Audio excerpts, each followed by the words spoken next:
আলহামদুলিল্লাহ। এই যে দেখেন তার পাওনা থাকে, এই যে আত্ম লাগান, এই যে 50,000 টাকা আজকে বুঝিয়ে দেওয়া হইলো। আলহামদুলিল্লাহ আলহামদুলিল্লাহ। এই যে মেয়ের 4.5 লক্ষ টাকা, তার যে কাবিনের টাকা, এই টাকা থেকে 50,000 টাকা আজকে নগদ দেওয়া হলো। বাকি 4 লক্ষ টাকা উভয় পক্ষ মামলা নিষ্পত্তি করিয়া আমাদের চেয়ারম্যান মহোদয় এবং মেম্বার মহোদয় ওনাদের মাধ্যমে বাকি 4 লক্ষ টাকা বুঝিয়ে নেবেন। আর এই লেখার পরিপ্রেক্ষিতে যে 50,000 টাকা, এই 50,000 টাকা নগদ মেয়ের হাতে তুলে দেওয়া। আর আমার 19 সালে আমার বিয়ে হয়, 20 সালটা ভালোভাবেই যায়। 21 সাল থেকে ওরা আমার সাথে একটু ভুক্তভোগীর অভিযোগের প্রেক্ষিতে বাংলাদেশ আইন সহায়তা কেন্দ্র বাসকের পরিচালক প্রশাসন জনাব সৈয়দ রায়হান মহোদয় এবং তার টিম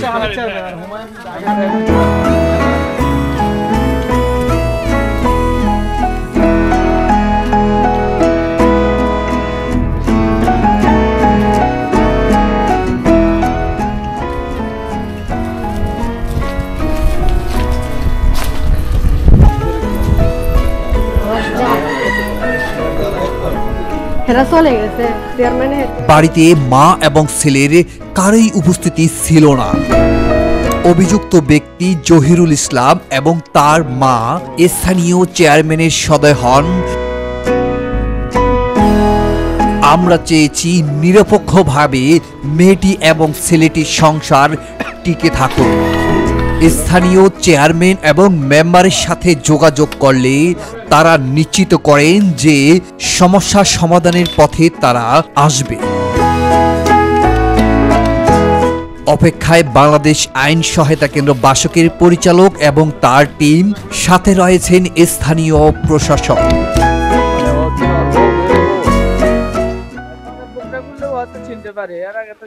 বোরকা খুললে চিনবা? আসো তো দেখি, বোরকা খুলে দিতেছে, আসো। এই রুমি, আপনার ফেসটা দেখান তো দেখি, ও ফেসটা খুললে চিনবে। এবার ঠিক আছে?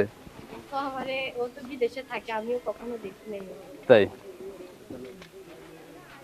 মানে আমার একটা আংটি না হয় একটা কানের জিনিস আমার কাছে নাই, তো আমি তো এর বিশ্বাস করেছি যে আমার সাথে এরকম করবে, সেটা তো আমার কল্পনা তো ছিল না।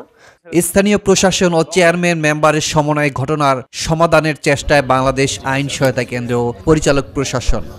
আমি মোহাম্মদ ইমরান হোসেন। টাকার গরমের কারণে মেয়েটির সংসার আর টিকল না। আসুন আমরা জেনে নেই, ডিভোর্স হওয়ার কারণটা কি একমাত্র ছেলে নাকি মেয়েরও দোষ আছে? স্থানীয় চেয়ারম্যান মেম্বার ও স্থানীয় প্রশাসন মিলে এই মেয়েটির সংসার কেন টিকল না, এই প্রশ্ন অনেকেরই জাগতে পারে। এর আগে মেয়েটির অভিযোগ আপনারা শুনলেন। আজকে সরাসরি ইনভেস্টিগেশনে বাংলাদেশ আইন সহায়তা কেন্দ্র ও তার টিম।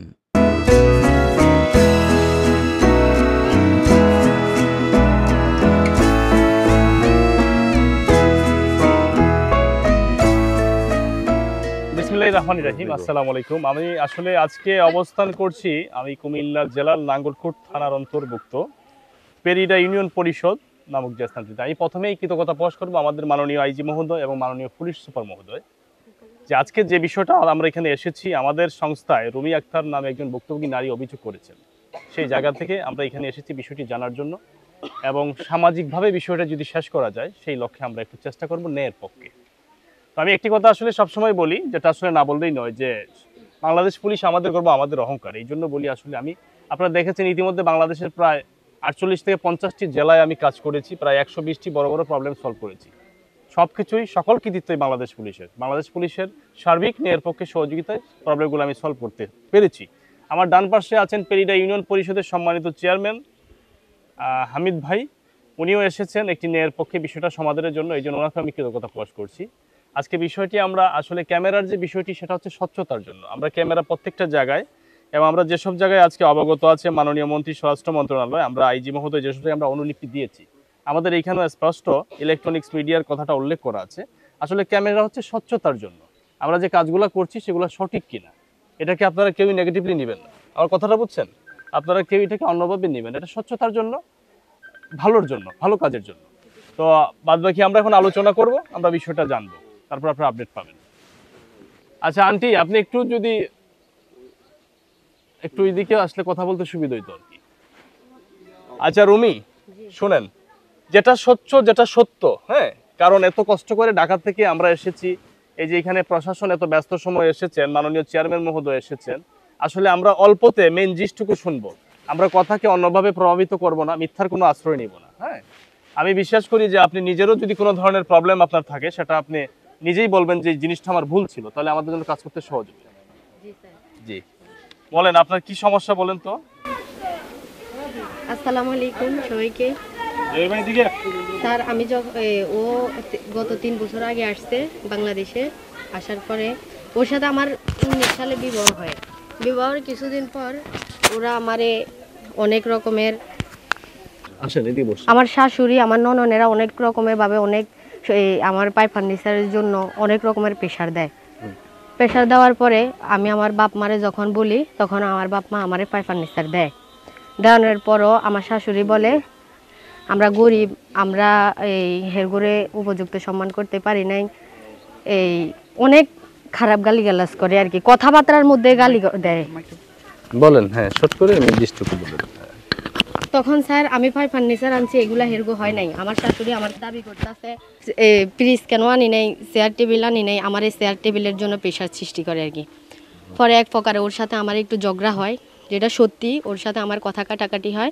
হওয়ার পরে এই ও দেশে আসছে, ও আমার সাথে দেখতেছি ভালো, ও কোনো রকমেই ওর কোনো খারাপই আমি দেখি নাই। ওর মা বোনেরা আমার যথেষ্ট পরিমাণ অনেক কিছুই করে। ওর যে প্ল্যান ছিল ও বাংলাদেশে আসছে, আসার পরে দেখতেছি ও জায়গা কিনছে আমার শাশুড়ির থেকে, আমার শ্বশুরের থেকে, আমার খালা শাশুড়ির থেকে। আমার কাছে 8-9 ভরি স্বর্ণ ছিল, এগুলো আমার বিয়ের সময় দিছে। ওইগুলা ওই আমার কাছে চাইছে যে ও জমিন কিনতেছে, আমি ওরে গয়নাগাটি দেওয়ার জন্য। আমি ওরে গয়নাকাটি দিছি। দেওয়ার পরে ও শেষ পর্যায়ে আমার একটা ডিপিএস ছিল 35,000 টাকা হয়েছে, আমি এটা জমা রাখছি। শেষ পর্যায়ে ও আমারে কইতাছে আমার বাবার থেকে আমি জায়গা নিমু, আমি যাইলে আবার তুমি ডিপিএস করিও, তুমি আমার এই ডিপিএসটা ভেঙে টাকা দাও। আমারে সবাই নিষেধ করছে, তারপরেও আমি দিছি। আমার সংসার করতে হইলে আমার স্বামীর কথা আমি রাখতে হবেই। আমি আমার স্বামীর মর্যাদা ভালোবাসা পাওয়ার জন্য আমি যত কিছু করার দরকার, আমি আমার মার থেকেও আমি বা দেশে আসার পরে জায়গা জমিন কেনে একটু হাতাহাতি করে টাকা পয়সা, আমি আমার মার থেকেও 3 দাগে হেরে 90,000 টাকা আনি দিছি। তাহলে আমি হের জন্য এত কিছু করার পরে আমারে হঠাৎ ওরা সবাই খুরশেদ নানাগো বাড়িতে বসার পরে ওরা বলতেছে যে আমারে হেরা রাখবে না, আমারে একটা প্ল্যান করে বাপের বাড়িতে দিবে, তারপরে ওরা আমারে ডিভোর্স করে দিবে। তারপরে এটা আমি যে কোনো একটা মাধ্যমে আমি শুনছি, শোনার পরও আমার কোনো দরকার নাই, আমি মানুষের কথা শুনলে ফ্যামিলিতে বেজাল হবে, আমি মানুষের কথা কান দিই নাই। ও যাওয়ার 3 থেকে 4 দিন আগে ও আমারে বলতেছে আমারে বাপের বাড়িতে রাখবে। আমার বাপেরে খবর দিতাম আমারে 3 বছরের মধ্যে রাখবে, হের মার বাড়ি, হের বাপের দিন না বাড়ি, এটা এখানে থাকবে, আমি এখানে থাকতে পারবো না। এরপরে আমি বলছি, আমি এক প্রকারে হেরগোর সাথে আমার সাথে হেরগো কথা কাটাকাটি হয়। আমি বলছি যে অসম্ভব, আমার বিয়ে হয়েছে, আমি শ্বশুর বাড়িতে থাকবো, আমি কেন বাপের বাড়িতে যাব। আমার শাশুড়ি ঠাস করে উঠে বলতেছে যে অনেক চিৎকার করে, এটা হের বাপের বাড়িতে হে থাকবো, হে আমারে থাকতে দিব না, হের লাকসাম বাড়ি আছে, হে আমারে ওইখানে রাখলে রাখবো, নাহলে হে আমারে বাপের বাড়িতে উঠাইবো। তখন আমি কইছি যে আমার বিয়ে হয়েছে, আমি কেন বাপের বাড়িতে থাকবো, আমি শ্বশুর বাড়িতে থাকবো। হেরগোর সাথে আমার কথা কাটাকাটি হয়েছে। তখন আমি বলছি যে ঠিক আছে, আমি যদি বাপের বাড়িতে যাইতে হয়, আমি আমার পাইপ ফার্নিচার যা আনছি আমি যাইতে নিয়ে যাবো, 3 বছর পরে আমি যখন আসবো তখন আবার নিয়ে আসবো। ও বলছে যে 3 বছর পরে আসি, ওই গড়টর দিবা আমারে আনবে। হের মা খারাপ, হের বোন খারাপ, হেরায় খারাপ, হেরগোর সাথে আমারে রাখবে না, আমারে ওইখানে সংসার খরচ দিব, ওইখানে বাসা খরচ লাগলে বাসা খরচ দিব, আমারে হাত খরচ দিব। এরপর আমি কইছি যে ঠিক আছে, আমি যদি যাইতে হয় আমি 6-7 জন সর্দারের মধ্যে আমি ওইখানে যাব। তারপরে ছিল খোরশেদ নানা ছিল, খায়ের মামা ছিল, আমার বড় জেডা ছিল, আমার আব্বার ছিল, মুক্তার মোহাম্মদ মামা ছিল, এগুলা অনেক 5-6 জন ছিল। ওর মধ্যে আমার কথা হয়েছে যে আমার 3 বছর পর্যন্ত বাপের বাড়িতে রাখবো, ওখানে খান খোরাকও দিব, আমারে বাসা খরচও দিব। এরপরে তো আমি যাইতে চাই নাই, যাক এক প্রকারে অনেক মুখ কালাকালি হয়েছে। তখন আমার আব্বার তো মেয়ে, অবশ্যই হেরা চাপ প্রেশার করছে, আমারে ওইখানে রাখবো, হের মারে খরচ এখানে দিব, আমারে ওইখানে দিব, আমি যাইতাম। তো এখন ফ্যামিলি মুরব্বীদের কথা আমার শুনতে হবেই, আমি ওইখানে গেছি। যাওয়ার পরে আমি আমার শাশুড়ির ফোন দিয়ে আম্মা আমি আসি পৌঁছাইছি, টেনশন করিয়ে না। এরা কোনো প্রকারে আমার ফোন ধরে নাই। আমার ছোটো ননন এখানে থাকতো, তখন আমি ছোটো নননের ফোন দিছি, এরা আমার ফোন রিসিভ করে না। আমি আমার যারে ফোন দিছি, ওরা আমার ফোন রিসিভ করে না। তখন ও তো বিদেশে গেছে, 3 দিন হয়ে গেছে। ও আমার শুনেন, মানে আসলে হিস্টোরি তো এগুলো অনেক কিছুই আছে। এখন কথা হচ্ছে আপনার কাবিন কত টাকার? স্যার আমার কাবিন হয়েছে 8 লক্ষ টাকা, 2 লক্ষ টাকা উসুল। আচ্ছা, আপনি কি ফার্নিচার দিছিলেন এখানে বাবার বাড়ি থেকে? জি অবশ্যই। কি কি দিছিলেন? এখানে ওরে উপহারে দিছে, ওরে 4টা চেন দিছে, 7টা আংটি দিছে। এরপরে আমার এখানে খাট আছে, আলমারি, সুকেস, যাবতীয় মালামাল যত কিছু একটা সংসারে একটা মেয়েরে দেয় বাপের মারা, আমার এখানেও অত কিছু এখানে আছে। আচ্ছা, এখন আপনি কি চাচ্ছেন? আমি এখানে স্যার আমি আজকে 3 বছর বাপের বাড়িতে উঠাইয়া কোনো রকমের খোঁজ খবর নেয় নাই। এর মধ্যে আমি ওর জন্য অপেক্ষা করছি। আমি একটা বিচার হয়েছে বাঙ্গুরডা চেয়ারম্যানের মাধ্যমে, ওখানেও আমি যাইতে চাইছি, ওরা বলছে আমারে কোনো প্রকারে নিব না। তখন সব সাল্লিশের মাধ্যমে লোকেরা বলছে যে 1 মাসের ডেট হোক, 1 মাসে ওরাও বুঝক আমরাও বুঝক, পরবর্তীতে আরেকটা দরবার হবে। ওরা কোনো রকমে সাইফুল চেয়ারম্যান ও কোনো রকমে হেরগড়ে বসাইতে পারে নাই, ওরা সব কিছু ওভারটেক করছে। এরপরে ওরা বলতেছে আমারে ডিভোর্স করে দিছে হেরা। আমি কোনো রকমে কোনো কাগজ, কোনো নোটিশ, কোনো কিছুই পাই নাই। এর মধ্যে এরপরও আমি ওর সাথে যোগাযোগ করার জন্য স্যার আমি যার ফোন হাতে পাইছি আমি হের সাথে যোগাযোগ করার চেষ্টা করছি, নাম্বার সেভ। আচ্ছা বুঝছি, এক কথায় আপনি কি চাচ্ছেন, কি আপনার চাওয়াটা কি বলেন? চাওয়া হয়েছে স্যার একটা মেয়ের সারা জীবনে বিয়ে শাদী একটা, আমি বিয়ে বইছি, আমি এত সুন্দর করে সংসার সাজাইছি, আমি সংসার করতে চাই, আমি সংসার করব, বাকিটা আপনাদের ঠিক উপরে আছে, আপনি নির্ভরশীল। এখানে অফ করেন। জহির ভাই আসেন, আমাদের কাছে আসেন। আসসালামু আলাইকুম ভাই, আপনি একটু বসলে ভালো হইতো। হ্যাঁ হ্যাঁ, না কেমন দেখায় না? আচ্ছা ঠিক আছে, আচ্ছা ঠিক আছে। আচ্ছা জহির ভাই, আপনি তো সব মোটামুটি শুনতে পাইলেন তাই না?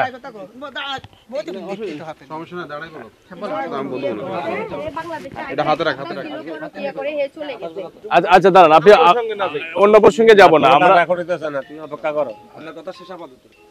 আমরা শুনি। ঠিক আছে ভাই, আমি বলতেছি ফাঁকে আমরা কথা কেউ না বলি। জহির ভাই আপনি তো সব শুনতে পেলেন ইনশাআল্লাহ যে বিষয়টা, এখন বলেন তো বিষয়টা কি?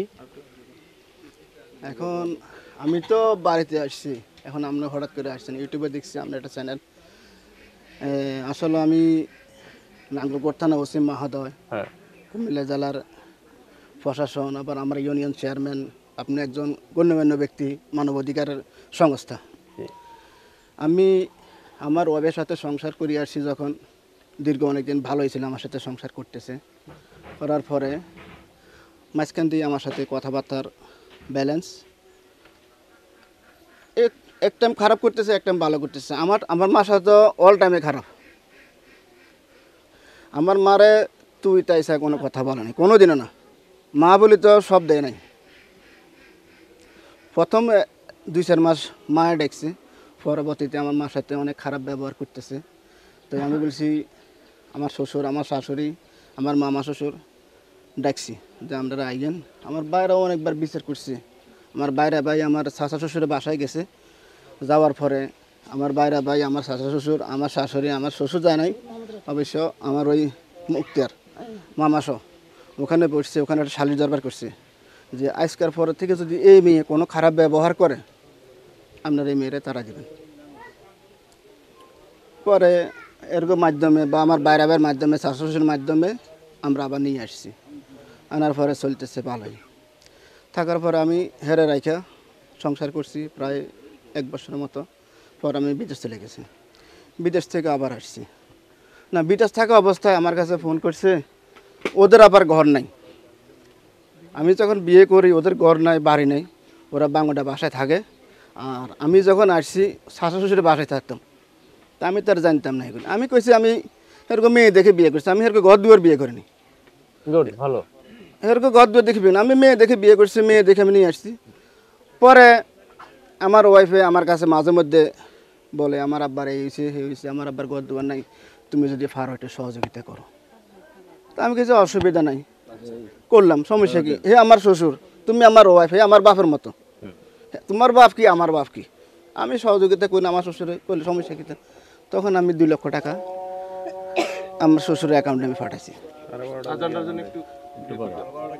আমি বাড়িতে আসছি, আসার পরে আমি ওদের বাড়ি যাইতেছি, ওরা আমাদের বাড়িতে আসতেছে, আমরা মেহমান আপ্যায়ন করতেছি, সংসার ভালো হয়ে যাইতেছে। যাওয়ার পরে মাঝখান দিয়ে ও একটা খারাপ ব্যবহার করছে আমার সাথে। এটা আপনার ওই আমার কাছে রেকর্ডিংগুলো আছে, যদি অনুমতি দেন তাহলে আমি বাকি কথাগুলো আমি অনেক সময় না আমি আচ্ছা শুনবো, আমি- আপনি বলেন। আমি আমি আপনার কাছে বলতেছি, আমার আর কোনো কথা নেই। আমার ওই কথার পরে আমি যখন আসার পরে চলে যাই, যাওয়ার পরে আমি ওখান থেকে আসে ওরে ডিভোর্স দিছি। ওখান থেকে আমার মানে অনেক খারাপ ব্যবহার করছে। ওখান থেকে আমি ফোন করলে আমি ব্যস্ত আছি, তুমি কেন আমার ফোন দাও, কিনলে ফোন দিলে, আমি বহুত হ্যাঁ অন্য সাথে ছেলের সাথে তো পরকীয়া আছে। এই ভয়েসগুলো আছে? হ্যাঁ আছে। না না দাঁড়ান, একটা কথা যে বললেন, কি বললেন পরকীয়া? হ্যাঁ এর পরকীয়া আছে। আমি যখন ফোন করি হে আমার সাথে আপনার খারাপ কাছে কোনো ব্যবহার করে। প্রমাণ আছে? হ্যাঁ আছে, গালিগালাজ করে। না না, গালিগালাজ আর পরকীয়া হচ্ছে ভিন্ন বিষয়। হ্যাঁ এ ফরকিয়া নিয়ে ফরকিয়ার জের ধরে হে আমার সাথে গালিগালাজ করতেছে। তোমার সাথে কোনো কথা নাই, তুমি কোনো টাকা পয়সা পাইবে না। তখন তো আমার মাথা আরো, আমি আমার শ্বশুরের অ্যাকাউন্টে 7 লক্ষ টাকা পাঠাইছি। আমি আমার শ্বশুরের অ্যাকাউন্টে টাকা 7 লক্ষ টাকা পাঠাইছি। আমার এখানে সব কিছু প্রমাণ আছে, আপনারা আমার রেকর্ডিংটা শুনুন খালি বাস, আর আমার কোনো অবজেকশন নেই। আচ্ছা এখন আমি একটা কথা বলি ভাই, হ্যাঁ হ্যাঁ, বল। শুনেন। মানে আপনারা এটা তো আপনাদের ইউনিয়ন পর্যায়ে বা দুই একবার বসছেন বা না সমাধানের বসছি, একবার বসছি, একবার বসছেন। একবার বসছি। আমার শ্বশুরে ওখানে মিথ্যা কথা বলে, আমার শ্বশুরে তখন আমি তখনও আমার ওয়াইফের তালাক দিই নাই। আচ্ছা, আমার কথাটা শুনেন, আমি যখন হ্যাঁ, বলুন। আমার কথাটা শুনেন, হ্যাঁ, হ্যাঁ, যখন বসার পরে আমি এখনো আমার ওয়াইফের আমি তালাক দিই নাই। তালাক দেন আমার শ্বশুর আমার টাকার বিষয় অস্বীকার করছে। আমার শাশুড়ি কয় কোনো প্রমাণ নাই, কোনো টাকা পয়সা পাইতো না। আমার ওয়াইফে বলছে কোনো টাকা পয়সা পাইতো না। আমার বাইরে ভাইও স্বীকার আছে যে আমি টাকা পাবো, আমার শাশা শ্বশুর স্বীকার আছে, আমার শ্বশুরও স্বীকার আছে যে বাবা আপনি আমার কাছে টাকা পাইবেন, তবে আমি মরার আগ পর্যন্ত আমার তো আল্লাহ মৃত্যু না করক আপনি টাকা না দিয়া। এগুলো আমার কাছে ডিটেলস আছে, আমার বাইরেও ডিটেলস আছে। আমার শাশুড়ি আর আমার ওয়াইফে হেরা দুইজনে অস্বীকার করছে যে আমার কাছে কোনো হেরা টাকা পয়সা পাইতো না, সব টাকা পয়সা দেওয়া হয়ে গেছে। আচ্ছা এখন কত টাকা, কত টাকা মোবাইল রেকর্ডিং মানে কত টাকা পাবেন? আমি 3.5 লক্ষ টাকা পাবো জেনুয়াল টাকা। জেনুইন 3.5 লক্ষ 3.5 টাকা। লক্ষ টাকা। সেটা যে দিয়েছেন কিভাবে দিয়েছেন? অ্যাকাউন্টে? হ্যাঁ কার অ্যাকাউন্টে? আমার শাশুড়ি শ্বশুর। সেই ডিটেইলসটা আছে? হ্যাঁ আছে, আমি ওই ডিটেলস দিয়ে আমি কোর্টে একটা ওর জন্য মামলা করছি। মামলা করছেন, ভালো করছেন। হ্যাঁ টোটাল 7 লক্ষ টাকা দিছি, টোটাল আমার কাছে সব টোটাল ডিটেলস 7 লক্ষ দিয়েছেন, হ্যাঁ, মানে পরে- 3.5 লক্ষ আসলো কিভাবে? বাকি টাকা ওনারা ব্যাক করছেন? হ্যাঁ আমার শ্বশুরের স্বীকারিত্ব আছে যে বাবা আপনার কিছু টাকা তো কিছু আগে আমি কিস্তি উঠাই দিয়েছি। আমার শ্বশুরে কিস্তি উঠাই, আমার শ্বশুরে কিস্তি উঠাইয়া বলে বাবা আমি তো আপনার কিছুদিন আগে কিস্তি উঠে টাকা দিছি। আচ্ছা দাঁড়ান, এখন এবার বাকি যে টাকা এবার পাইবা- ভাই শুনেন, আমি একটু শর্ট করে নিয়ে আসি। এগুলো আসলে সারা দিন 3 দিন 3 রাত বললো শেষ হয় না। আমি একটা কথা বলি, জহির ভাই, আন্টি এদিকে তাকান। আমার একটু কথা শুনেন। আন্টি শুনেন আমি কি বলি শুনেন, শুনবো তো আপনাদের বাবা, দেন না, এটা আর কাছে দেন। শুনবো এগুলো। আমি বুঝছি সে মিসবিহেভ করছে অবশ্যই, নাইলে হ্যাঁ হ্যাঁ হ্যাঁ হ্যাঁ বলছেন। দেন না, আচ্ছা এটা শুনবো, হ্যাঁ আচ্ছা আমরা সাইড টক করবো না। আচ্ছা উনি কি বলে এই শোনেন, তারা একটা কথা বলেন না। এরা কথা বলছে। উনি কি বলে এই একটু অফ করেন, আপনি অফ করেন। ইয়া এটাই আমি আসতেছি। হ্যাঁ না না না না না না আমি এটাতে আসতেছি। হ্যাঁ দেখছি না, শুনছি না। জানি না দেখছেন কি না, হ্যাঁ দেখছি, সবাই দেখছি। এটা শুনুন আপনি একটু। আপনি আসছেন, আপনি আমার রেকর্ডিংটা শুনলে আমি আপনার কথা জি আমি শুনবো, অবশ্যই শুনবো। আমি শোনার আগে একটা কথা বলি প্লিজ, আমি অল্প সময়ে শেষ করে দিব। আমাকে আপনারা প্রতিপক্ষ ভাববেন না। অবশ্যই আমি আসছি না, এর জন্য, প্রথম- আমি এই কষ্ট করে আসছি। যদি একটা প্রথম অধ্যায় তো আপনাকে আমরা প্রতিপক্ষ ভাবতেছি, এখনো পর্যন্ত ভাবতেছি না, ভাইবেন যার না। কারণে এখন আসছেন, এখন ডিটেলস আমারটাও শুনেন, ওটা তো শুনছেন, এক পক্ষে শুনছেন, বাকি পক্ষে আমারটা শুনেন, পরে এখান থেকে ডিটেলস বাইর করেন। আপনি তো স্যারের ভিডিও ফলো করেন, অবশ্য সেক্ষেত্রে যে ভিডিওগুলো দেখেছেন এগুলি কি আপনার কাছে ভালো লাগছে? আলহামদুলিল্লাহ আমার কাছে ভালো লাগছে। সে কি ন্যায় কথা বলে? হ্যাঁ ন্যায় কথাই বলে। তাহলে আমরা কারো পক্ষে আসছি এটা তো আপনি বলতে পারেন না। না না আমি ওটা বলি না, আমি বলছি আপনারা এক পক্ষে কথা শুনে আচ্ছা ঠিক আছে, আসছেন। এটাকে উল্টো করলাম। আমরা আমরা ভিতরে আমরা ইউটিউবে ল্যান্ড যাইনি। চেঞ্জ হয়ে যাচ্ছে। দাঁড়ান আমি শেষ করে নিয়ে আসি। হয়তো একসাথে আসছেন বিদায় কথাটা বলছে। এটা কি আচ্ছা আমি শেষ করে দিই। সেটা হচ্ছে আমাদের সবার পক্ষ থেকে এই যে আমাদের সংস্থার চেয়ারম্যান, আমাদের সংস্থা এবং রাষ্ট্রের সর্বোচ্চ জায়গাগুলোতে যে আমরা অবগত করেছি, এখানে আমরা আসলাম, আমরা সবার পক্ষ থেকে আমি আপনার কাছে হ্যাঁ এই বিষয়টা যদি বিনীতভাবে অনুরোধ করি, অথবা ওই মেয়েটার যে ব্যবহারগুলো, এটার জন্য যদি আমি ক্ষমা প্রার্থী হই, কোনো একটা সুযোগ আছে কিনা সংসারটা টিকানোর মতো? না না এখন আমি এই কথাটা আপনি বললেন কেন? আমি বলতেছি আপনারা কেউ কথা কইনি আপনি কথা বলেন কেন? আমি- আমি ছেলের সাথে কথা বলবো, না আমি মার সাথে কথা বলবো। হ্যাঁ আপনি আমার সাথে কথা বলুন আমরা কথা বলে কি বুঝাইতে চাইছেন? আমরা কি বুঝেন কিছু? কেন কথা বলতে পারেন? আপনি এখানে আসুন কেন? আসুন কথা বলেন কেন? বুঝছেন কথা হচ্ছে শোনেন, আমি একটা কথা বলি, মানে আমরা ওই জায়গা থেকে আসি, মানবিক জায়গা থেকে শুনেন, আমরা মানুষ মাত্রই ভুল করব, আমরা মরণশীল, কে আগে যাবে কে পরে যাবে আমরা জানি না, হ্যাঁ, কিন্তু আমরা যদি কিছু ভালো কাজ করে যেতে পারি সেটাই মানুষ দেখবে। আমার মনে হয় আমি যে কথাটা বলছি আপনাকে অন্যায় বলছি না, আমি কিন্তু আপনাকে জোর করে কিছু বলার রাইট আমার নাই, অধিকারও নাই। আমি আপনার কাছে সবার জাস্ট আপনি রিকোয়েস্ট করতে পারেন আমার কাছে যে ভাই সামনের ভবিষ্যতে জি আমি কি বলি শুনেন আপনি, আমি সবার পক্ষ থেকে হ্যাঁ কোন একটা সুযোগ দেওয়া যায় কিনা, কারণ আমার মনে হয় এর আগে তো ইতিপূর্বে এই ধরনের আমাদের মতো কেউ হয়তো এইভাবে আসে নাই এই ধরনের সংস্থা থেকে, বা এত ধরনের এই রাষ্ট্রের সর্বোচ্চ বিষয় ভালো ভালো জায়গাগুলোতে অবগত করে নাই। আমাদের সবার পক্ষ থেকে কোন একটা সুযোগ আছে কিনা আমি এক কথায় জানতে চাই। হ্যাঁ, মেয়েটা তো আপনার ভালো বলে, ও আমাদের কাছে মানে সবার পক্ষ থেকে আপনি তো কোথাও না কোথাও বিয়ে করবেন, অবশ্যই হ্যাঁ, আরেকটা মেয়ে আসবে, আমার কাছে যতটুকু দেখতে মনে হলো মেয়েটাকে খারাপ মনে হলো না, হ্যাঁ, অথবা আমি জানি না ভালোই মনে হলো। এখন সব ভুল ত্রুটি ক্ষমা করে হ্যাঁ আমার সবার পক্ষ থেকে আমি আপনার কাছে চাচ্ছি কোন একটা সুযোগ আছে কিনা আমাকে দেওয়ার মতো। আমি যদি আমিও একটা লাইব্রেরি দায়বদ্ধতা নেই কোন ধরনের, আমি আমার চেয়ারম্যান বা আপনার সম্মুখে কথা বলতেছি যে ও আমার কাছে অলরেডি আমার শাশুড়ি বলছে যে বাবা আমার মেয়ে এটা আমার না চাচা শ্বশুর মেয়ের চাচা, আমার শাশুড়ি বলছে আপনি কথাটা শোনেন, আমার শাশুড়ি বলছে এখানে খালি কথা বলছিলাম, বাবা আমার মেয়েটারে যেভাবে পারো আমার মেয়েটা তুমি দিয়ে দাও, তোমার ফাতে তুমি থাকো আমার ফাতে আমি থাকি, কথাটা শুনে এরপর আমি কি আমার শাশুড়ি কথা এটা কি বললো আমারে, আমি 8 লক্ষ টাকা কাবিন দিয়ে বিয়ে করলাম, আমার শাশুড়ি আজকে বলতেছে আমার মেয়েরা আমার দিয়ে দাও তোমার ফাতে তুমি চলে দাও। লগে লগে আমার শাশুড়ি ফোন করলাম, কাকা এমনি এমনি আপনার ভাবি যে আমার এই প্রশ্নটা করলো এটা কি হলো, কয় হে মনে পাগল হয়ে গেছে। আমি কি আপনার একটা ফোন দেন, আমার শাশুড়ি একটা ফোন দেন, আমার শাশুড়ি আজকে আসে নাই এই সমাজে, কিন্তু আসে নাই। শাশুড়ি বলার পরে আমার ও শাশুড়ি বলছে যে আপনি যে আমার এই ব্যাপারটা করলেন এটা কইল নি, পরে হেরা ফোন করে আমার কাছে ক্ষমা প্রার্থী বাবা আমার বাইর বউ ক্ষমা করছে, এগুলো তো নিয়ে আসছে আমি, সব ভুল ত্রুটি ক্ষমা করার কোনো সুযোগ আছে কিনা, মানে একটা আমার কাছে আমার শাশুড়ি তালাক খুঁজছে, দ্বিতীয়বারে আমার ওয়াইফে আমার এই রেকর্ডিংয়ের মধ্যে না হলো 15 বার তুই আমার যেভাবে ফারস এরকম সমাজে বসে কীভাবে ফারস তুই আমার তালাক দিয়ে দিস। এখানে এই সমাজে আমি সবার কাছে আজকে ফার্টি এখানে যে তালাক খুঁজছে আপনারা এটা সম্পত্তি করে দিই এই রেকর্ডিংয়ের মাধ্যমে। তুই মনে কথাটা বোঝাস নাই, আমি মনে হয় আসলে বুঝাইতে পারি নাই, মানে এখন যা কিছু হইছে আর অতীত থেকে না, আজকের এই দিন পর্যন্ত আমি মানে সুযোগ আছে কিনা, এখন কোন সুযোগ আসেনি তোর বউকে তোর যদি সুযোগ আসেনি তাহলে কথাটা উত্তর না খালি এটা কইছেন না ওইটা কো না আর কোনো সুযোগ নেই, সুযোগ আমি বহুতবার চাইছি পাই নাই, লাস্ট সুযোগ কত আছে তুই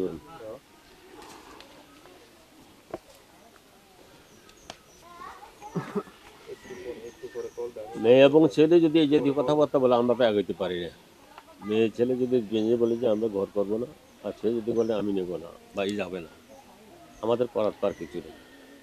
তাদের বেসরকারি তারা কোর্টে বিচার চাইছে, আমরা কোনটা করবো? ফার্নিচার আমার টাকা দিয়ে কিনে নিয়ে আমার নামে এখনো পারিবারিক আদালতে মামলা করছে কে পারিবারিক আদালত মামলা করছে, সেটা চলমান অবস্থা আছে বর্তমানে আপনার কাছে যেটা আছে এটাও চলমান, তারাও মামলা করছে, বিপক্ষে মামলা করছে দিয়ে দিচ্ছে। এখন এক বছর প্রতি যদি না রাখে আমাদের তো করার কিছু না, মেয়ে যদি মনে করে যে আমি থাকবো তাকে রাজুর অভ্যাস করতে হবে, তাদের কথাবার্তা কিছু কথাবার্তা আমাদের শোনার পর যারা শুধরে যেতে পারে কথাবার্তাগুলো কিছু শোনার দরকার আমাদের, আমরা না শুনি আমরা আসলে বুঝতে না, কারণ এক সাইডে কথাবার্তা বলছে তো মেয়ের সাইডে কথা বলছে, ছেলে সাইডে কথা বলছে, মেয়ে ছেলে দুইটার এক জায়গায় নিয়ে যান আপনি, দেখেন কথা বলেন বলতে পারি, আপনারা কি মনে করেন? হ্যাঁ আমার মনে একটা সুযোগ দরকার আছে, না হলে তার কিছু না আমরা তো ভাই হ্যাঁ দেখি না কারণ গড়টা করব দুইজনে স্বামী এবং স্ত্রী, এখানে আমরা যতই চেষ্টা করব অলরেডি দুইজনের মামলা চলে, কি বলো তুমি ম্যানেজ করে নিবা, আমাদের হাতে কেন সংসার করবা তুমি? এই হইছে আমি একটু কথা বলি ওদের সাথে, দুজনের সাথে একটু। সামাজিক অবক্ষয় এবং হচ্ছে মামলা কমানো যায় কিনা, কারণ আমি একটা জায়গায় দেখেছি যে প্রত্যেকটা জায়গায় প্রত্যন্ত অঞ্চলে, আমি হবিগঞ্জে একটা জায়গায় দেখেছি আপনার, একটু আপনাদের 5 মিনিট সময় নষ্ট করব, 5 মিনিটে আমি সব আমার কথার মধ্যে আপনারা সব পেয়ে যাবেন, ইচ এন্ড এভরিথিং সব চলে আসবে। সেটা হচ্ছে আমি দেখলাম একটি জায়গার দাম 3 লক্ষ টাকা, সেটা আমার একটা লাইভে আছে, দেখবেন। হ্যাঁ, আপন 2 ভাই, এটার জন্য এক ভাই খরচ করেছে 12 লক্ষ টাকা, এক ভাই খরচ করেছে 9 লক্ষ টাকা। কারণ আমার প্রশ্ন হলো, জায়গার দাম 3 লাখ, গেল 11 লাখ, আরেকজনের 9 লাখ, লাভটা কি? তো আসলে ওইখানে দেখলাম আমি আসলে 2 ভাইয়ের মধ্যে দ্বন্দ্ব না, 2 বউর মধ্যে দ্বন্দ্ব। তো তখন 2 ভাইকে আমি বুঝাইতে সক্ষম হয়েছি, ওনারা মামলাটা আপোষ করছে এবং খুব শান্তিতে আছে ওনারা এখন বর্তমানে। আমি চেষ্টা করছি। তো এখন আমি উভয় পক্ষকে আমি আহ্বান জানাবো, যেহেতু বাংলাদেশ আইন সহায়তা কেন্দ্র রাষ্ট্রের গভর্নমেন্টের একটা জায়গা থেকে আমাদের একটি সংগঠনে কিছু অনুচ্ছেদ আছে, সেই অনুচ্ছেদে বলা হয়েছে যে মামলা চলমান অবস্থায় আইন সহায়তা কেন্দ্র স্থানীয় প্রশাসন, স্থানীয় জনপ্রতিনিধি নিয়ে বিষয়টি বিবেচনা করে আপোষ মীমাংসার মাধ্যমে শেষ করার সুযোগ আছে। সেই অনুচ্ছেদের বলে, নিয়মের বলে আমি 2টা পক্ষকে আহ্বান করব যে আপনারা এই বিষয়টাকে আমরা সামাজিকভাবে শেষ করতে পারি কিনা। কারণ যেহেতু তার দেনমোহরের টাকাটা, এটা তাকে মানে এটা আপনার এখান থেকে বঞ্চিত করার কোনো সুযোগ নাই। তার হক আজ হোক কাল হোক 1 মাস পর হোক দিতে হবে, কিন্তু সেই জায়গা থেকে যে এই কোর্টে যাবেন আসবেন হাজিরাই যে একটা পেরেশানি, এইটাতে না গিয়ে এটাকে সমাধান করার কোনো সুযোগ আছে কিনা। যদি সেটাও না থাকে আমাদের কিছু বলার নাই, আমরা চলে যাব। হ্যাঁ, যদি আর থাকে তাহলে তো আলহামদুলিল্লাহ। সুযোগ থাকবে না এক কথা, মানুষের মধ্যে আমরা যেখানে একযোগ থাকতে পেরেছি, এখানে আমার বিশ্বাস যে এটা শুধু গ্রহণ করলে উভয় পক্ষকে শান্তির স্বার্থে জি সবাই সব জায়গায় চলে যাক। তবে তাদের নিজের না কথাবার্তাগুলো আমরা ক্লিয়ার না শুনি, জি করলে জি তাদেরকে আমরা সবুজ দিতে পারবো না। জি, কারণ আমরা আমাদের কথা যদি তাদের কথা না শুনি কথা বলি, তাহলে বলি যে আমার কথা শুনে নেই, আমি কি মানবো? এই জন্য কথা বলছি যে লেনদেনের বিষয়টা যেটা আছে, লেনদেনের বিষয়টা ক্লিয়ার করেন। এর পরবর্তী পর্যায়ে ভাঙাটা অটোমেটিকলি ভাঙা যাবে না, কেন কোর্টে মোহরের জন্য টাকা ইয়ের জন্য ইয়ে করছে, মামলা করছে, সেটাখানে কোর্টে রায় হবে, তার টাকা যেটা আছে এটা সে পাবে। হয়তো দ্বিতীয় সময়টা এটা নিতে পারে, কিন্তু তার পাওনা যে টাকাটা আছে, টাকাটা বাস্তব কতটুকু আছে এই দৃষ্টি জানি আমার মনে হয় এলাইন যে আগে নিলে আমরা সেটা দিতে পারবো। রবি এদিকে আসেন, আপনি কাছে আসেন। এই বিষয়ে কি আপনার অভিভাবক কেউ কথা বলবে না সিদ্ধান্ত না আপনার স্যার, কাছে? এখানে যে জায়গায় ও আমারে রাখবে না, সেখানে আমার অভিভাবক কথা বলে কোনো লাভ নেই। এখন আজকে আমি আমার এখানে সমাধান চাই স্যার। আমি মেয়ে মানুষ, আমারও একটা লাইফ, সব মেয়েগুলো ইচ্ছা যে একটা সংসার করার জন্য আমি অনেক চেষ্টা করেছি স্যার, অনেক কিছু করেছি। হ্যাঁ, ব্যবহার আমি খারাপ করেছি, আমার ব্যবহারের খারাপ দৃষ্টিতে আপনি দরকার প্রয়োজনে আমাদের উপযুক্ত বিচার করে দেন। হ্যাঁ, আমি ব্যবহার খারাপ করেছি। একটা মেয়ে কতটা কষ্ট পাইলে, এই সব গাছগাছালি এগুলো আমার হাতের, তাহলে আমি এই সংসার করার জন্য তো আমি এত কিছু করেছি। এখানে যে জায়গায় আমার বিচ্ছিন্ন করা হইব, আমি আজকে এখানে আমার সমাধান চাই। আর না হয় আমার এখানে মৃত দেখবেন, আমরা মেয়ে হয়ে জন্ম নেওয়াটা কি আমাদের অন্যায়? হ্যাঁ, তোমার বিয়ের বয়স কত? 5 বছর। আজকে 3 বয়স তো আরো বেশি। এই ছোট ছোট এগুলো হাই পজিটিভ গাছ সব আমি লাগাইছি আমার হাতে। এই গ্রামের মানুষরা জিজ্ঞেস আচ্ছা করে। ঠিক আছে, মানে এটা হচ্ছে আপনি নিজের বাড়ি মনে করে লাগিয়েছেন, এটাই বোঝাতে চাচ্ছেন। লাগাইছো ভালো, এটা আমরা শোনো, তো আমি সংসার করার জন্যই তো কথা বুঝে শুনি। এই যদি তোমার ইচ্ছা থাকে এখানে থাকার জন্য, তোমার যদি তোমার স্বামীর সাথে এই ধরনের আচরণ করলে কেন? আচরণ করা একটা মেয়ে কেমনে করে? এখানে কোনো পুরুষ আমারে সোয়াদ লাগে বড় নারীর সাথে কথা বলে ফোনে। তুমি আগে কথা শোনো, এখানে কিছু ছবিও দেখাইছে, ও চাইনিজে মেয়েদের সাথে ডিনার করতেছে, পার্টিতে আছে, এগুলো কিন্তু দেখে দুইজনই দোষী, দুইজনেরই প্রবলেম আছে। আমার মেয়েটা যদি থাকবে বলতেছে, তাহলে মেয়েদের স্বামীর সাথে তো এই আচরণ করতে পারে না, অন্য দেশের আচরণ করলে মিট করা যায়। তুমি তোমার স্বামীর সাথে যে আচরণ করছো, একজন স্বামী তোমার এই জন্যই অ্যাডামেন্ট হয়ে গেছে, তোমার ডিভোর্স করছে, ডিভোর্স দিয়ে দিছে। আমাদের করা কথা না, শেষ ইচ্ছা তাদের শেষ যেটা আছে এটা করি ফেলেছি। এখন শেষ করতে হলে উপরটা শুনতে হবে, তার পাওনা দানা যে কথাবার্তা রয়েছে কতটুকু বাস্তব, এই জিনিসটা আমাদের আমল আনতে হবে। এটা আনি তার মোহরের টাকা, এবং এটা আনার পর যে 2টা গোড়ানোর পরে দিই, আবার কীভাবে মেয়েটা বিদায় করতে পারে, সেই লাইনে যদি আগে নেন আমার মনে ভালো হয়ে যাবে। উনি তো একটা কথা বলছিল যে উভয় পক্ষ, ছেলের পক্ষ এবং মেয়ের পক্ষ যদি রাজি হয় জনপ্রতিনিধি, চেয়ারম্যান বা মেম্বার, যারা গ্রামের মান্যগণ্য বা ইউনিয়ন পর্যায়ে উভয় পক্ষের, তারা যদি বসে মিছিল করতে পারে, এটা একটা সংবিধানে এটার একটা সুযোগও আছে করে দিলে, সেক্ষেত্রে উভয় পক্ষ মামলা থেকে অব্যাহতি পাবে, উভয়জনের জন্য ভালো হবে, তাহলে পেরেশানি হবে না। ছেলের বা মেয়ের বাপও আছে, ছেলের গার্ডিয়ান জহিরের আম্মা আছে, জহির আছে, তাদের থেকে একটু আপনার মাধ্যমে বলেন তো দেখি। আচ্ছা, আমরা দুইটা পক্ষের কাছ থেকে, দুইজনের কাছ থেকে আমরা শুনি, অভিভাবক নির্বাচন করি। আপনার পক্ষ থেকে কার সাথে কথা বলবো? আমার আব্বুর সাথে বললেন। আব্বুর সাথে। আর জহির ভাইয়ের পক্ষ থেকে? তাহলে কই আঙ্কেল, কোথায় আপনি? আচ্ছা, এখন তো দেখলেনি সিচুয়েশন তো সব সামনাসামনি, তাই না? এখন আসলে জোর করে তো আর সংসার হয় না, কারো ক্ষমতা নাই। এখন কি করতে পারি বলেন? আপনার জামাই যে বিষয়টা একদম হকালালি, শোনেন, এখানে মিথ্যা উনি বলেও কোনো লাভ হবে না, আপনি বলেও লাভ হবে না। অবশ্যই আপনার জামাইয়ের সাথে আপনার একটা লেনদেন কমার বেশক ছিল, হ্যাঁ, সেই জায়গা থেকে আসলে রিয়েলিটিটা কি? আপনার জামাই কি পাবে আপনার কাছে? লেনদেন ছিল, আমি লেনদেন পরিশোধ করে দিছি। লেনদেন সম্পূর্ণ টাকা হের পরিশোধ করে দিছি। মামলার কাগজ দেখ। না কাগজ লাগবে না, আমি দেখাই দিই। আমি 5000 টাকা তো আগো না কেউ আমার আব্বারে দিতে, তো কেমনে দিছে আপনারা দেখেন, এনআইডি উল্লেখ করছে। আচ্ছা, আপনি মুখেই বলেন না, আপনি তো মামলার যে বিষয়টা আঙ্কেল বুঝাতে চাচ্ছেন, মামলাতে আপনি লিখছেন। না, আমি লিখি নাই। আপনাকে আমি একটা প্রমাণ দিতেছি। আমি একটা প্রমাণ, সাপোজ আপনাদের সবার সামনে একটা প্রমাণ দিতেছি। জি, ঠিক আছে। বল কি প্রমাণ? শেষ কথা বললো, সকালে কথা কইতে কইতে বুঝি শেষ করে দিব। মানে এর আগে আইডি, আমার আইডি মা মোবাইলটা কই? মার মোবাইলটা কই? কি কইছো? যাই না, দাও, টাইম হয়ে গেছে। এগুলা বাইরে করি আমার আইডি এর রেকর্ডিং লাগবে না, বুঝছেন না? অ্যাকাউন্টে পাঠাইছি। এই অ্যাকাউন্টে টাকাটা ব্যাক করতে ডকুমেন্ট আছে আমার কাছে? কোনো অ্যাকাউন্টে কোনো ব্যাংকে টাকা আসে না। আমি সব না প্রমাণ আনছি না। আমি আমারে বলছে এনআইডি, আমার এনআইডি নম্বরে টাকা পাঠাইছি। মানে পার্স সিকিউরিটি ব্যাংকে, মানে উল্টান। ছেলে এবং মেয়ের কথায় আমরা বুঝতে পারি এই সংসারটি আর টিকিয়ে রাখা সম্ভব নয়। শ্বশুরের সাথে লেনদেনের কথা উঠে আসলে লেনদেনের সত্যতা পাওয়া গেলেও হিসাবে মিল পাওয়া যায় না। শ্বশুরের সাথে লেনদেনে যে অঙ্কটি দেখানো হয়, সেখানে আইডি কার্ডের যে নাম্বারটি ছিল সেটি ভুল বলে দাবি করেন মেয়ের বাবা। আমার এনআইডি লগে কোনো মিল আছে না, এটা দেখেন। আমি সাধারণত এইভাবে আমি এই প্রমাণটাই দিতে চাই। 867 ফার্স্ট সিকিউরিটি এই অ্যামাউন্টে পাঠাইছে আমার নম্বরে টাকা। এখন আমার এই এনআইডি নাম্বার। আচ্ছা, ঠিক আছে, এনআইডির সাথে মিল নাই, এখানে মিল পাওয়া গেল না। 5000 টাকা অনেকে দিতে। মিল নাই জহির ভাই, বলছেন আপনি যে এনআইডি, এই এনআইডির সাথে এটার মিল নাই। কোনটা?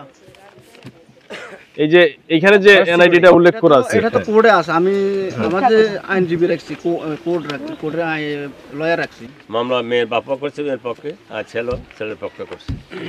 ওনারা আসছে কিন্তু আমাদের জন্য, ওনারা মানব সভায় আসছে। আমরা কোনো এতটা কথা পক্ষকালে কোথা থেকে এখানে আসছে, শুধু আমাদের ভিডিওটা শেষ করার জন্য আসছে। কেন এরা তো কোনো সহজে এখানে আসা নেই। আমরা তোমাদের কথাবার্তা বলতে একটু সংযত হয়ে কথাবার্তা বলবো। আমি ভাই একটু মনে করতেছি, আপনি আমাদের একটা সুযোগ দেন। ছেলের পক্ষ মেয়ের পক্ষ নিয়ে আমি আমাদের চেয়ারম্যান আছে আমার সাথে, কিছুক্ষণ আগে ট্রিটমেন্ট যদি আমরা বসবো, তাহলে আমরা বসে দেখে নিরসন করতে পারি কিনা। পক্ষ থেকে সমস্ত কথা বলার সুযোগ আছে, আমরা সুযোগটা গ্রহণ করুন, তাদেরকে দেবো। ওই সুযোগে তাদের ডকুমেন্ট যা আছে সমস্ত কিছু দিলে আমরা ভেরিফাই করি, আবার যেটা যেভাবে আছে এভাবে আর শেষ করতে পারি। শেষ করতে পারবো না, এটা কোনো কথা না। মানে সামাজিকভাবে আমরা এটা শেষ করে দেওয়ার আজকে 3 বছর খরচ করছে, 3 বছর ঘুরতেছি। শুনেন, 3 বছর আর আপনাদের দোনো পক্ষের উকিল আপনাকে দোনো পক্ষের জিতে গেলাইব, বছরে বছর ঘুরাইব। যে টাকা আপনি তাদেরকে দেনমোহর বাবদ দেবেন, সেই টাকা আবার উকিলের পকেটে ওই সেম পরিমাণ টাকা ঢুকে গেছে, আর উনি যা পাবে ওই পরিমাণ টাকাও ওনার উকিল ওনার থেকে নিয়ে নিছে। আচ্ছা, চেয়ারম্যান মহোদয়, বিষয়টা যেহেতু আমরা অনেক কিছুই তো রেজাল্ট তো পাইয়ে গেলাম, মানে সংসার হচ্ছে না এখানে। আচ্ছা, তাইলে এখানে আর বিষয়টাকে আর লম্বা না করে আমরা অল্পতে একটা সিদ্ধান্ত এখানে আসতে পারি না? চাইলে তো পারি, যেহেতু আমরাও একটা প্রতিবেদন দিতে হবে, পেন্ডিং না রাখা দেখি না কি হয়। তারপরে দুই পক্ষ না মানলে তো কিছু করার নাই, আমরা দেখি একটা সুযোগ আছে কিনা। আমার কথাটা কি বুঝছেন? আমি কথা বুঝছি। যেহেতু আপনি আছেন চেয়ারম্যান, লোকাল জাস্টিস, এখানে আর কোনো ব্যক্তির প্রয়োজন নাই। আমি নিয়ম অনুযায়ী প্রশাসন সহ আপনাকে চিঠি দিচ্ছি, হয়তো আপনি গেলেও দেখতে পারবেন পেয়েছেন কিনা জানি না, অথবা হার্ড কপি দিয়ে দিব। আপনি যেখানে আছেন লোকাল জাস্টিস, হ্যাঁ, আপনি আছেন যথেষ্ট, মেম্বার ভাই আছেন লোকাল জাস্টিস যথেষ্ট। এখন একদম শর্ট করব কথা, বুঝছেন? কথা বলি মহোদয়। হ্যাঁ, আপনার কাছে কত টাকা পায়? কোনো টাকাই পাবো না। কোনো টাকাই পাবে না। এই কাছ থেকে টাকা আনি। হ্যাঁ, আমি একটা কথা বলি, আমার কাছ থেকে টাকা আনার পরে ওনার সাথে কথা বলা হয়েছে, ওনার সাথে কথা বলছে, উনিই বলছে যে ওনারাই বলছে যে আজকে এখান থেকে টাকা পয়সা নিয়ে উদ্ধার করে আসছি, উনি সাক্ষী। এখন মৌখিক কথা তো কোনো ভ্যালু নাই, বুঝছেন? হ্যাঁ, ও এটা বলছে, সে এটা বলছে, এটার কোনো ভ্যালু নাই। হ্যাঁ, ওনাকে একটু জিজ্ঞেস করেন না। মামা শ্বশুর ছেলের মামা, ছেলের মামা, ছেলের মামা, ছেলের মামা। জি, বলেন তো একটু কি জানেন আপনি? হ্যাঁ, টাকা পয়সা, হ্যাঁ, টাকা পয়সা লেনদেন হওয়ার পরে জোরে বলছে যে শ্বশুর কাছে টাকা পাবো, টাকাগুলো নিয়ে আসে। আর এর কাছে 8 ভরি স্বর্ণ আসলে, স্বর্ণগুলো নিয়ে আসে। জহির নিয়ে আসছে, তার কাছে বলছে যে তার শ্বশুর কাছে যে টাকাটা পাইবো সেটা নিয়ে আসছে, যে স্বর্ণগুলো ছিল নিয়ে আসছে। আপনার কাছে বলছে জহির বলছে, জহির বলছে, জহির বলছে কি টাকা নিয়ে আসছে। এটা টাকার কথা তো বলছে, তো টাকা কত সরলে সব তার টাকা বললো না, এবং টাকা অত টাকা করলে টাকা নিয়ে আসছে, কিছু টাকা পাইছে, বাকি 3 লাখ টাকা তাদের কাছে পাবে। কত টাকা, টাকা কত করে এগুলো টিয়া উদ্ধার হয়ে গেছে, এটাই বলছে, উদ্ধার হয়ে গেছে এটা বলছে, এটাই বলছে।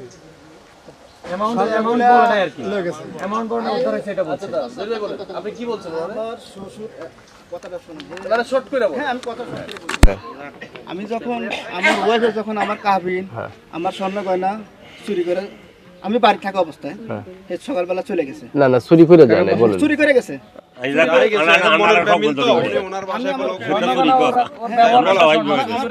আমার কথাটা শোনো। আমি স্ট্যাটাস হয়তো আমার ওইটাছে অন্যরকম, আমি বোঝাই বলতে পারতেছি না। এই আমার স্বর্ণ গয়নার কাবিনটা নিয়ে আমার তখন ডয়ের 5 লক্ষ টাকা ছিল। আমার টাকা আমি বলতে পারি আমার টাকা নিয়ে, আমি ওটাও বললাম আমার টাকা নিয়ে গেছে। আমার স্বর্ণটা আর কাবিনের ব্যাপারটা নিয়ে আমি বাড়ি থাকা বলতে চলে গেছে। যাওয়ার পরে আমি আমার সকালবেলা 8টা বাজে আমার শ্বশুর বলছি, বাবা এমনি এমনি রুমিকে বাড়িতে গেছে কিনা। কই ও আমি তো দোকানে চলে আসছি, বলতে পারি না, আপনি একটু খবরটা লইতেছি। পরে ফোন করে আমার আর শুনবো না, আমি একটা অফার দিই আপনারা, দেখেন তখন ফোন করেছে, ফোন করে দেখেন যেটা বুদ্ধি দিব ভালো হইবে, ওপরের জন্য, ওপরের জন্য ভালো হবে। শুনেন শুনেন, কিচ্ছু লাগবে না, সব মামলা মোকদ্দমা বাদ, স্থানীয়ভাবে যখন দিবেন শেষ। আমরা কোর্টে গেল দেখছি ম্যাজিস্ট্রেট মহোদয় কি বলে, আপনি স্থানীয়ভাবে শেষ করেছেন, আমি শেষ করে দিচ্ছি। স্থানীয় শেষের উপরে কিছু নাই। আর মানুষের সর্বোচ্চ আদালত হচ্ছে বিবেক। আমি ছোট মানুষ, আমার কথা ভুল হলে বলবেন। মানুষের সর্বোচ্চ আদালত হচ্ছে বিবেক। এখন বিবেকের জায়গা থেকে জহির ভাই, আপনি আপনার আম্মার সাথে শুনেন, আরে না রাখতে বলতেছি না, আরে আপনাদের ভালোর জন্য বলতেছি। এই কোর্টে আপ ডাউন না দিয়া অ্যাডভোকেট জায়গায় জায়গায় জায়গায় জায়গায় টাকা খাওয়াইয়া এই পেরেশানি না হইয়া, আপনার ভিতরটা টেনশন কি হচ্ছে, বিদেশ বাড়িতে আছেন, ইনকামে বাধাগ্রস্ত হচ্ছে, আপনি আপনার মতো ইনকাম করেন, সে তার মতো তার জীবন বেছে নেক। হ্যাঁ, যেহেতু আপনাদের বন্ডিং হচ্ছে না, মনের মিল হচ্ছে না, আপনি আপনার মার সাথে একটু বুঝা আপনি একটু টেবিল উপস্থাপন করেন তো, যে আমি এটা দিয়ে শেষ করবো, যান, শর্টকাট। এত সময় লাগে নাকি বিচার? তুমি মাফ করবেন, আমার কথা কি ঠিক আছে কিনা? আপনি মারে নিয়ে ওই যে মেম্বার সামনে নিয়ে এই বাইরে নিয়ে বুঝেন, যান, শেষ হয়ে যাব। যান ভেজাল, এই ঠেলা দিলি ভালো নাই কোনো।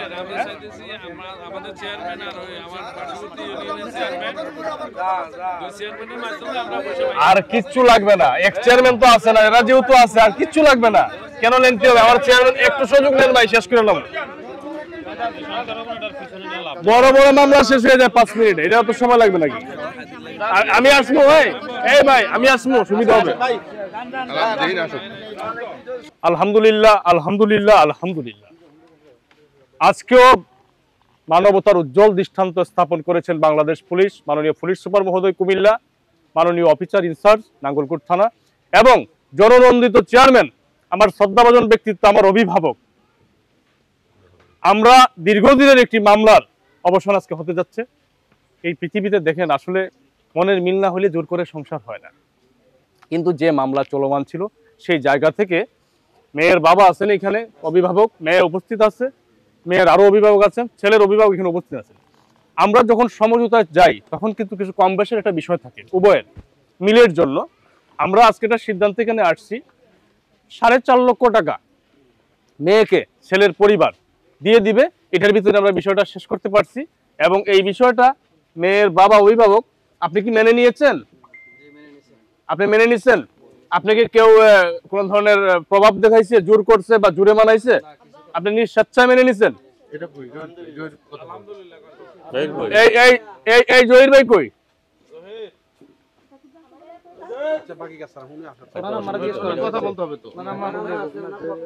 আচ্ছা এই যে আন্টি এদিকে আসেন। আমরা সামাজিক যে একটা মীমাংসা আসছি, আগে কথা বলেছেন মেয়ের বাবা সম্মতি প্রকাশ করেছেন ওই টাকার মধ্যে। যে টাকাটা নির্ধারণ হয়েছে চেয়ারম্যান সাহেব, মেম্বার সাহেব বা আমরা কি কোনো জোর করেছি না আপনারা নিজে মেনে নিয়েছেন? না, আমরা নিজে মেনে নিয়েছি। এর মধ্যে আপনারা সমাধান চান? জি। আপনারা মামলা চান না? না। আমরা বিশ্বাস করি সামাজিক অবক্ষয়ের জন্য মামলা কমাতে হবে। এরই একটি উজ্জ্বল দৃষ্টান্ত আজকে এই মামলার অবসান হবে। দুই পক্ষ মামলা উঠিয়ে নেবেন, মেয়ের টাকাটা মেয়েকে দিয়ে দেওয়া হবে। এর ব্যাপারে আমি চেয়ারম্যান সাহেবকে একটু বক্তব্য এবং মেম্বার সাহেবকে বক্তব্য রাখার জন্য অনুরোধ করব। বাংলাদেশ আইন সংস্থা কেন্দ্র থেকে যারা এসেছেন আমি ওনাদেরকে অত্র ইউনিয়নবাসীর পক্ষ থেকে আন্তরিকভাবে ধন্যবাদ জানাচ্ছি।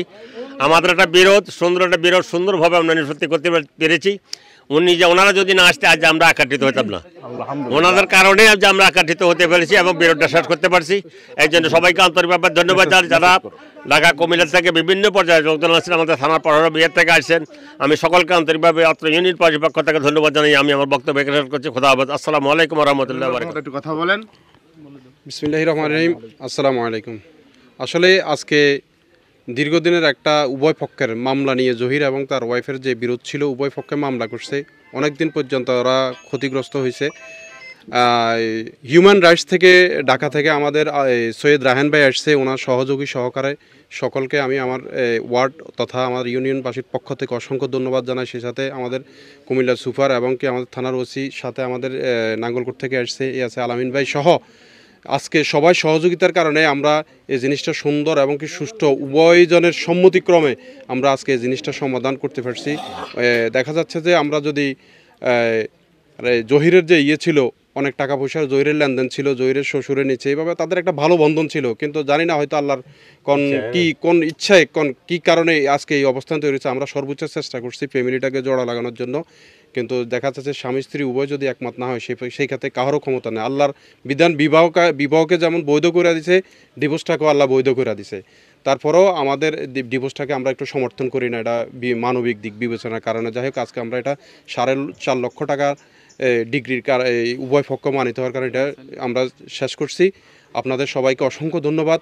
বিশেষ করে আমি আবার বলতেছি হিউম্যান রাইটসের সৈয়দ রায়ান ভাই সহ ওনার সহযোগী এখানে আসার কারণে আজকে আমরা এটা সুন্দরভাবে সমাধান করতে পারছি। আসসালামু আলাইকুম। সুলেমান সাহেব একটা মিনিট একটু বলবেন সবার উদ্দেশ্যে, একটা মিনিট একটু বলে শেষ করেন। আসসালামু আলাইকুম। আসলে আজকের যে বিষয়টা ছিল, আমরা দোনো পক্ষের যখন স্টেটমেন্ট নিয়েছি তখন আমরা চিন্তা করছি এটা কোর্টে মামলা চলমান, এটা আমাদের মতো সাধারণ মানুষের দ্বারা কি এটা কি সম্ভব হবে?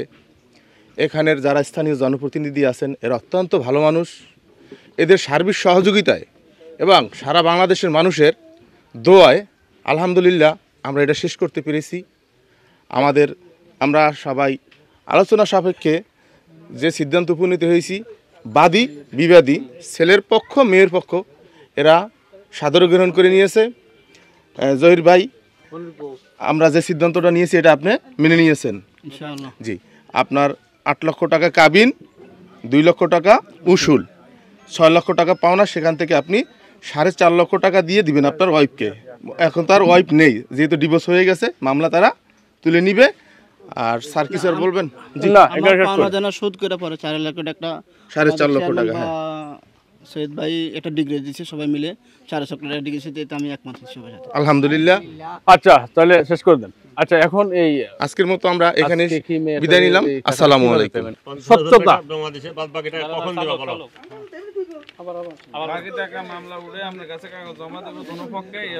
আপনি এইদিকে দেখান, আমি দেখাই দিই। এই যে টাকাটা যে 4.5 লক্ষ টাকা নির্ধারণ করা হয়েছে উভয় পক্ষের সম্মতিতে, বাদী বিবাদী, সেই জায়গা থেকে যেহেতু আজকে মীমাংসা হয়েছে, মাননীয় চেয়ারম্যান মহোদয়ের মাধ্যমে 50,000 টাকা আজকে জমা করা হলো এবং সেটা কাগজে লিপিবদ্ধ হবে। এটা কি মেয়ের হাতে দিবে স্যার? অবশ্যই মেয়ের হাতে দিবে। এখন এই টাকা মেয়েরা তো করো এটা দিয়ে দেন, মেয়েরে দিয়ে দেন, যদি না দেয় দিয়ে দেন, আমরা আছি। আমাকে তো নিয়ে নিয়ে কোনো অসুবিধা নাই, আপনি লাগলে অন ভিডিওতে বললাম যদি এই কথার ব্যত্যয় ঘটায় আমি সৈয়দ রায়হান আমার কাছ থেকে নিয়ে যাবেন, আমি দিয়ে দিব। আপনাদের দোয়ায় আল্লাহ আমাকে অর্থ বাড়ি গাড়ি সবকিছু দিয়েছে। 50,000 কোনো সাবজেক্ট না, এটা কোনো ব্যাপার না। আমার বলছি বছরপতি যেহেতু সে মন পরিষ্কার করে দিয়ে দিছে, তারাও যেহেতু সমস্যায় আছে, তারাও মনটা হইলে যে বিচারটা তারা ওইভাবে পাইছে। হ্যাঁ, আমার কথা কি ঠিক বলছি কিনা? হ্যাঁ, তাহলে এটা লিপিবদ্ধ হবে, লিপিবদ্ধ হবে স্যার, লিপিবদ্ধ এটার উপরে, এটা অনলাইনে ভাই সারা বিশ্ব সবার কাছে, সারা বিশ্ব দেখতেছে ভাই। আপনার হাতে, আপনার 2 দিন পর আপনার হাতেও চলে আসবে ওটা এভিডেন্স, এটা সব চলে আসবে। অবশ্যই দিয়ে যাচ্ছি। আবার কি কথা হইলো? এই ফাঁকে কেউ কথা বলবেন না। এই যান, এই ফাঁকে কোনো কথা নেই। এই হাবুজে কথা বলবেন, কোনো কথা শুনবো না। রায়হান ভাই 12 এটা লেনদেন আছে আর কি, 12 লেনদেন এখানে চলবে না, এটা শুনবো না আমি। এটা হচ্ছে যে সম্পূর্ণ ওদের বাইরে, এটা তো এটা শুনবো না। আপনি মেম্বারশিপ লেখেন তো। এই শুভ করে এই ফাঁকে কেউ কথা বলবে না, যান। কাগজ তো নিয়ে আসছি মনে হয়। এই এখন যাওয়ার হচ্ছে আচ্ছা একজনের সাথে একটা চেয়ার দিন। এই দিকে আসো, এই দিকে আসো। এই ভিডিও চালু করো, ভিডিও চালু করো। পরে পরে কইবা মানবাধিকার লোকে খাইয়ে গেছে কা, চেয়ারম্যান খাই লিছে, মেম্বার খাই লিছে। এই সুলাইমান, এই লেখার রিডিংটা দিয়ে দাও। এটা একদম সহজ। আজকে স্থানীয় জনপ্রতিনিধি নিয়ে সামাজিক ভাবে বিষয়টি লাল কালিন, এটা এই কলম ধরেন ভাই, কালোটা দেন। একদম শর্ট লেখা, একদম শর্ট। আগে ছেলের নাম হবে, হ্যাঁ তারিখ দাও। বিনীতভাবে অনুরোধ, কেউ সাইডটক করবেন না, প্যাচ লাগায় তৃতীয় পক্ষ। আপনারা খারাপ পাইতে পারেন আমার কথায়, আমি দেখছি প্রত্যেকটা গ্রামে ঘুরে ঘুরে।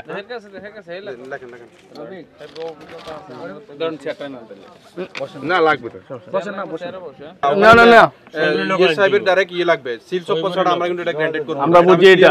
হ্যাঁ হ্যাঁ, একবারে উঠায় আনি কাগজ দিতে, একদম উঠে এনে কাগজ দিবেন, আমাদের সাথে ফোনে যোগাযোগ রাখবেন। হ্যাঁ, হ্যালো, এই আপনি সাইন করেন, সিগনেচারটা পুরো নামটা লিখবেন, পুরো নামটা লিখেন। আমরাটা আপনাদের উকিল সহ তাদের উকিলের সাথে বৈশা। ভাই এটা একদম সহজ, এটা কোনো এদিকে আসেন,